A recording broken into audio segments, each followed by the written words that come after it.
बहुत से स्टूडेंट्स की तरफ से ये रिक्वेस्ट आई है कि उनको एमसीक्यूज़ के आंसर्स तो मिल जाते हैं, लेकिन उन आंसर्स को अंडरस्टैंड करने में काफ़ी कन्फ्यूजन रहती है, तो उन आंसर्स को एक्सप्लेन भी किया जाए। तो ये सीरीज़ आपके लिए है, जिसके अंदर आपको ना सिर्फ सॉल्व एमसीक्यूज़ करवाए जा रहे हैं, सॉल्व इंपॉर्टेंट एमसीक्यूज़, बल्कि साथ में इजी एक्सप्लेनेशन के साथ, ताकि उन आंसर्स को आप इजीली अंडरस्टैंड कर सकें। और आज के इस ट्यूटोरियल के अंदर आपको FIN 623 टैक्सेशन मैनेजमेंट के मिड टर्म की प्रिपरेशन के लिए सॉल्व एमसीक्यूज़ करवाए जा रहे हैं इजी एक्सप्लेनेशन के साथ। तो शुरू करते हैं आज के इस लेसन को। सबसे पहले कि टैक्स इज़ मेनली, अब टैक्स जो है वो मेनली तौर पे इनमें से क्या है। The answer is compulsory payment to government. Government को पे किया जाता है और ये कंपलसरी पेमेंट होती है गवर्नमेंट की तरफ से। So tax is a mandatory payment imposed by government on individuals and businesses to generate revenue. क्या है ये मैंडेटरी पेमेंट है जो कि गवर्नमेंट की तरफ से लगाई जाती है, इंडिविजुअल्स के ऊपर भी लगाई जा सकती है, अफराद जो हैं, और इसके अलावा कारोबार के ऊपर भी, ताकि इनकम हासिल की जा सके। गवर्नमेंट जो है वो अपनी इनकम जनरेट करती है टैक्स के ज़रिए।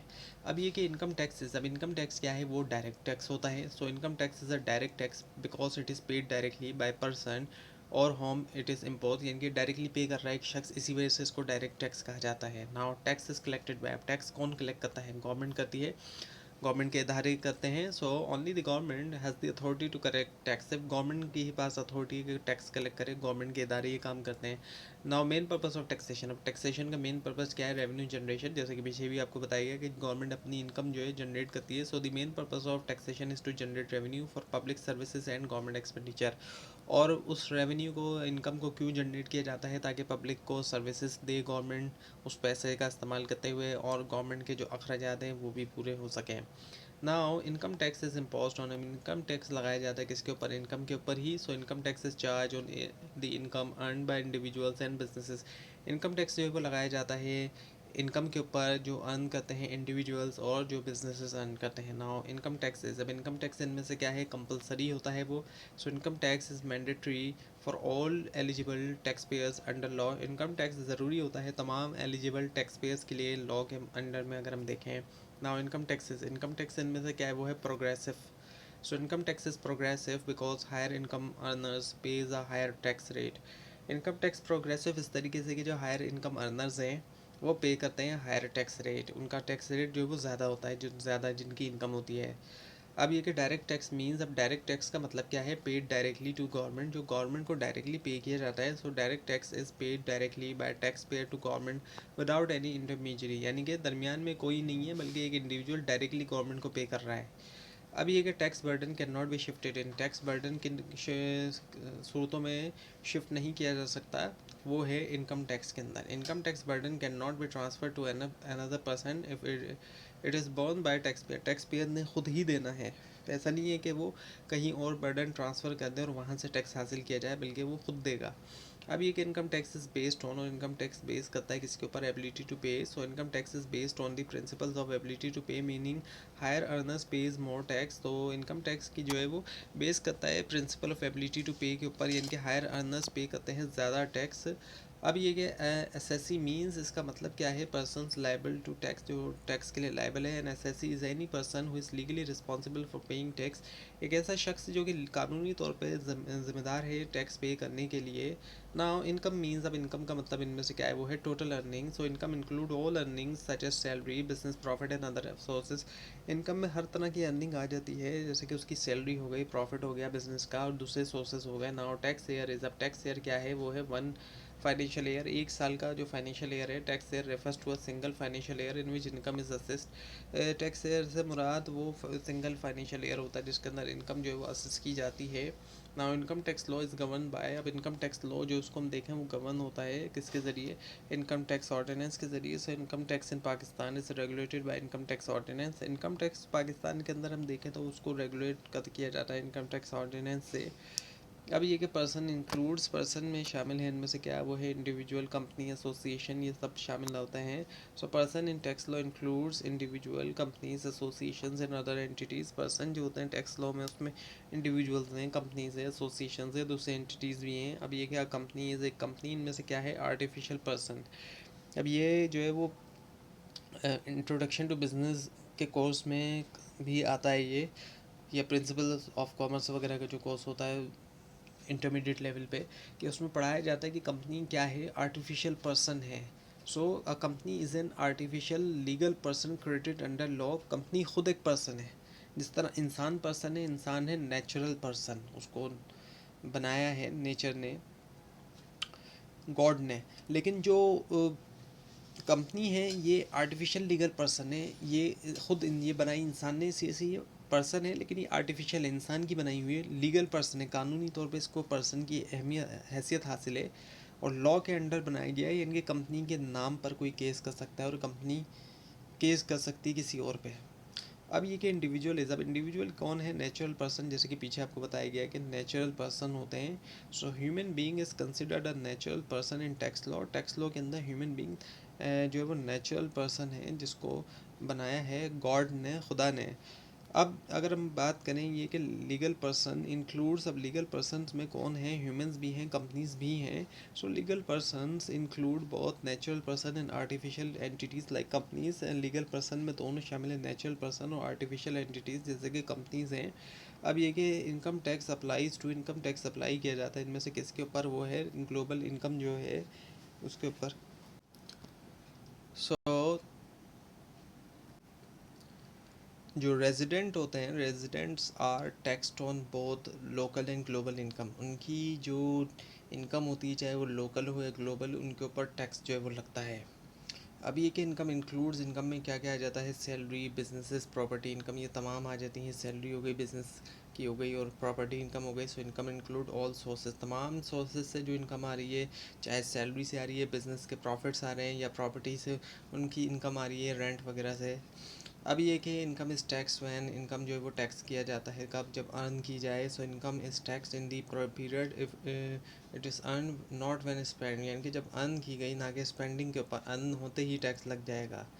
अब ये कि section 11 relates to, section 11 relate करता है किस इनमें से किसके साथ, हेड्स ऑफ इनकम के साथ। Section 11 defines different categories of taxable income. Section 11 define करता है मुख्तलिफ जो कैटेगरीज हैं हेड्स हैं टैक्सेबल इनकम के। अब ये कि जो main head of income includes, उसमें क्या शामिल है, जो मेन हेड इनकम का तमाम जितने भी ऑप्शन है, जैसे कि सैलरी, बिजनेस इनकम और जो प्रॉपर्टी इनकम है। So all major income sources falls under different heads of income. तमाम जो मेजर इनकम सोर्सेज है वो फॉल करती हैं डिफरेंट हेड्स ऑफ इनकम के अंडर में। अब ये कि इनकम फ्रॉम सैलरीज, इनकम जो सैलरी से आती है वो क्या है, इनमें से वो है head of income. Salary is one of the taxable heads of income. Salary जो है वो टैक्सेबल हेड ऑफ इनकम्स में से एक है। नाउ बिजनेस इनकम इज़, अब बिजनेस इनकम क्या है, वो है प्रॉफिट फ्रॉम बिजनेस, जो मुनाफा है कारोबार से। So business income refers to profit earn from commercial activities. Business income से मुराद जो प्रॉफिट कमाया गया कमर्शियल एक्टिविटीज़ से, कारोबारी जो एक्टिविटीज़ हैं। अब ये कि residential status depends on, residential status depend करता है इनमें से किसके ऊपर, फिजिकल अपीयरेंस। तो residential status is determined by number of person, sorry, physical presence, not appearance, physical presence. So residential status is determined by number of days a person stays in a country. इससे residential status तब इससे पता चलता है कि इससे अंदाज़ा किया जाता है कि कितने दिन जो एक शख्स ने कंट्री में गुजारे, उससे उसका रेजिडेंशियल जो स्टेटस है उसमें फ़र्क आ जाता है। तो फिज़िकली तौर पे वो कितना प्रेजेंस रहा, कहाँ पर रहा, वो इससे फ़र्क पड़ता है। अब ये कि रेजिडेंट मीन्स, अब रेजिडेंट्स का मतलब क्या है, मीट्स स्टे कंडीशंस इन पाकिस्तान, पूरा करे जो स्टे कंडीशन है। अगर हम पाकिस्तान में रेजिडेंट की बात करेंगे तो वो स्टे कंडीशंस को पूरा कर रहा है। So a person is a resident, resident is a person who fulfills legal stay requirement such as the minimum number of days in Pakistan as defined in tax law. अब ये कि एक रेजिडेंट यहाँ पर वो उस शख्स को हम कहेंगे जो लीगल जो स्टे रिक्वायरमेंट है, जितना भी मिनिमम नंबर ऑफ डेज़ जो है वो रिक्वायर्ड है टैक्स लॉ के मुताबिक, करंट टैक्स लॉ के मुताबिक, तो वो। अब ये कि non resident is taxed on, अब जो नन रेजिडेंट है उसको हम टैक्स लगाएंगे, यहाँ पर टैक्स लगेगा तो वो क्या लगेगा, सिर्फ पाकिस्तानी जो इनकम होगी उसकी उस पे। तो non resident individual is taxed only on income sourced from Pakistan, not world wide income. Non resident की जो इनकम के ऊपर टैक्स लगेगा वो सिर्फ उतना लगेगा जो पाकिस्तान की अंदर से उसने हासिल किए, यहाँ के सोर्सेज से हासिल किए उसने, ना कि दुनिया भर में जो वो कमा रहा है। अब ये कि resident individual is taxed on, resident individual को, लेकिन अगर टैक्स लगेगा तो वो ग्लोबल इनकम पे लगेगा। Residents are taxed on world wide under Pakistan tax rule, तो पाकिस्तान टैक्स रूल के मुताबिक उनकी दुनिया भर की जो इनकम है उसके ऊपर उनका टैक्स लग रहा होगा। अब ये कि residential status is determined annually, annually तौर पे जो है इसको डिटरमाइन किया जाता है रेजिडेंशियल स्टेटस। सो ईयरली किया जाता है, ईयरली, सालाना। So residential status is calculated for each year tax year, not daily और मंथली बेसिस। इसको कोई मंथली या रोज़ाना की बुनियाद पे नहीं, बल्कि सालाना बुनियादों के ऊपर इसको कैलकुलेट किया जाता है, इसका हिसाब लगाया जाता है। सैलरी इंक्लूड, अब सैलरी हम देखें उसमें क्या, एक तो बेसिक पे है और साथ में जो भी अलाउंसेस दिए जाते हैं। Salary include all monetary benefits, तमाम जितने भी मॉनेटरी बेनिफिट्स हैं, यानी कि पैसे की फॉर्म में जितने भी बेनिफिट्स दिए जा रहे हैं वो तमाम सैलरी का हिस्सा होते हैं। एक तो जो बेसिक सेल पे है कि इतनी सैलरी है, साथ में फिर जितने भी अलाउंसेस दिए जा रहे हैं, बोनसेस दिए जाते हैं, फिर पर क्विजिट्स दिए जाते हैं, इंसेंटिव वगैरह दिए जाते हैं, वो तमाम इसमें फिर आ जाते हैं। अब ये कि सैलरी टैक्स इज़, वो क्या है सैलरी टैक्स, वो है direct tax. Salary tax is direct because it is charge directly on the income of individual. Direct क्यों है ये, क्योंकि ये इनकम के ऊपर चार्ज किया जा रहा है, वरना वैसे तो और भी टैक्स हैं, प्रोडक्ट हम खरीदते हैं उस पर भी टैक्स लगे होते हैं, लेकिन ये डायरेक्ट होता है क्योंकि जो इनकम है उसी के ऊपर चार्ज किया जा रहा है। अब ये क्या अलाउंसेस, आर अलाउंसेस इनमें से क्या है, वो है part of salary structure, salary structure का हिस्सा है।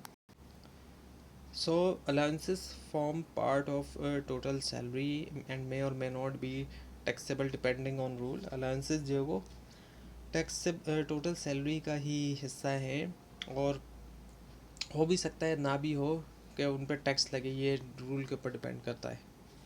अब ये कि gross salary means, gross salary का मतलब क्या है, नेट नहीं बल्कि ग्रॉस, यानी कि डिडक्शन निकालने से पहले। ग्रॉस सैलरी जो है वो टोटल सैलरी है लेकिन डिडक्शन से पहले, जैसे कि टैक्स या फिर प्रोविडेंट फंड जो होते हैं।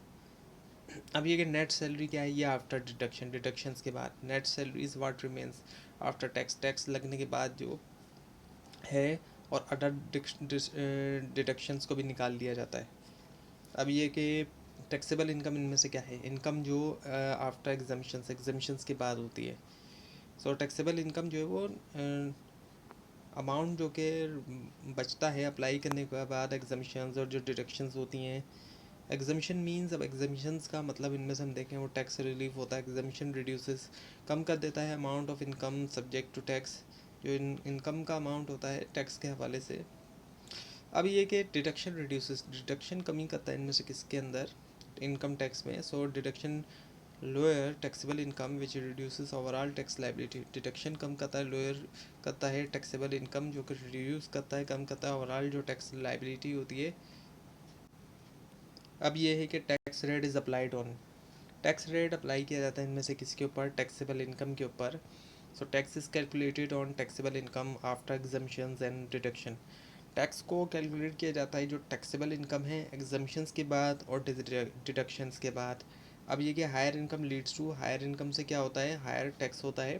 सो due to progressive tax system higher income results in higher tax, जितनी ज़्यादा इनकम होगी उतनी ज़्यादा टैक्स होगा और उतनी ही ज़्यादा परसेंटेज होगा टैक्स का। अब ये कि सेफ्टी टैक्स इस कैलकुलेटेड, इसको कैलकुलेट किया जाता है सेफ्टी टैक्स को ग्रॉस सैलरी के ऊपर। जो सैलरी टैक्स है ये कैलकुलेट किया जाता है ग्रॉस सैलरी के ऊपर। सो salary tax is generally computed on gross salary before deduction. तो होता क्या है कि जनरली तौर पे अगर हम देखें तो इसको ग्रॉस सैलरी के ऊपर लगाया जाता है डिडक्शन से पहले। सो रेजिडेंशियल स्टेटस अफेक्ट्स, अब रेजिडेंशियल स्टेटस क्या अफेक्ट करता है, किसको अफेक्ट करता है, वो करता है टैक्स लाइबिलिटी को। So tax liability depends on whether a person is resident और नॉन रेजिडेंट। टैक्स लाइबिलिटी इस चीज़ के ऊपर भी डिपेंड करती है कि एक शख्स जो वो रेजिडेंट भी है या नॉन रेजिडेंट है। अब ये है कि income tax is levied on, income tax लगाया जाता है किसके ऊपर, इनकम अर्न, जो इनकम अर्न हुई है उसके ऊपर। सो income tax is imposed on income earn from various sources. अब मुख्तलिफ ज़राए से, मुख्तलिफ तरीक़ों से इनकम को जो है वो अर्न किया गया है, हासिल किया गया है, तो इनकम टैक्स जो है वो लगाया जाता है इनकम के ऊपर। सो अब ये कि business income is taxed under, business income को ऊपर अगर टैक्स लगता है तो वो किसके अंडर में लगाया जाएगा, वो लगाया जाएगा बिज़नेस हेड के अंडर में लगाया जाएगा। सो जो प्रॉफिट होते हैं बिज़नेस एक्टिविटीज़ से are taxed under business income head. जो प्रॉफिट्स आते हैं बिजनेस एक्टिविटीज़ से उनको टैक्स लगाया जाता है बिजनेस इनकम हेड के अंडर में। नाउ टैक्स रिटर्न इज अब टैक्स रिटर्न इनमें से क्या है, वो है इनकम डिक्लेरेशन। इनकम डिक्लेरेशन होता है ये। So a tax return is a formal declaration of income and taxes to the government. Tax return एक फॉर्मल डिक्लेरेशन है इनकम की भी और टैक्स की भी गवर्नमेंट के लिए। अब ये कि टैक्स सिस्टम इन पाकिस्तान इस पाकिस्तान के अंदर टैक्स सिस्टम जो है वो क्या है, वो है प्रोग्रेसिव है, बढ़ता हुआ है। So Pakistan uses a progressive tax system where rates increase with income. आप देखते होंगे कि जो ज़्यादा इनकम के लोग हैं उनके लिए जो टैक्स का रेट है, जो परसेंटेजेस हैं वो बढ़ जाती हैं। ये प्रोग्रेसिव टैक्स सिस्टम कहलाया जाता है। अब ये कि इनकम टैक्स लॉ इनमें से क्या है, वो है dynamic. So tax law changes over time through amendments and updates, यानी कि फ़िक्स नहीं है। तो इसी वजह से क्या होता है कि जो टैक्स लॉ है वक्त के साथ इसमें तब्दीली आती है। ऐसा नहीं है कि एक ही रहता है। आज से 50 साल पहले हम जाएंगे तो ऐसा नहीं है कि ये टैक्स लॉ ऐसे ही होगा। तो इसमें तब्दीली जो है वो आती है और वो किस तरीके से की जाती है, अमेंडमेंट्स की जाती हैं और अपडेट्स भी जो है उसके ज़रिए भी इसमें तब्दीली की जाती है। अब ये कि टैक्स लाइबिलिटी डिपेंड्स ऑन, अब टैक्स लाइबिलिटी किस पे डिपेंड करती है, वो इनकम लेवल के ऊपर।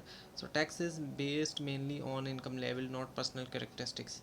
मेनली तौर पर टैक्स जो है वो बेस करता है इनकम लेवल के ऊपर, ना कि जो ज़ाती जो करेक्टरिस्टिक्स हैं, खसूसियात हैं किसी की। अब ये कि non resident is tax only. Non resident अगर यहाँ पर उस पर टैक्स लगता है तो वो लगेगा पाकिस्तानी इनकम सोर्स इनकम पे ऊपर। तो जो नॉन रेजिडेंट हैं are tax only on income generated in Pakistan. Pakistan के अंदर जो इनकम उन्होंने जनरेट की उसी के ऊपर लगेगा। अब ये कि इनकम टैक्स इनमें से क्या है, डायरेक्ट होता है।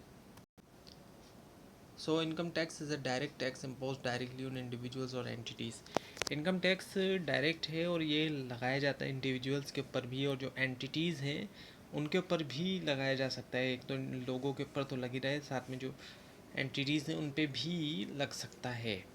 तो ये था आज का ट्यूटोरियल। आपको अगर इस बारे में कोई क्वेश्चन है, ख़ासतौर पर इसमें कोई मिस्टेक दिखाई दे, ज़रूर हाईलाइट कीजिए। और इस पूरी सीरीज़ को देखने के लिए और मिड टर्म और फाइनल टर्म एग्ज़ाम्स की प्रिपरेशन के लिए इस चैनल को सब्सक्राइब कीजिए, बेल आइकन के ऊपर क्लिक कीजिए। Thanks for watching this video and best of luck for your exams.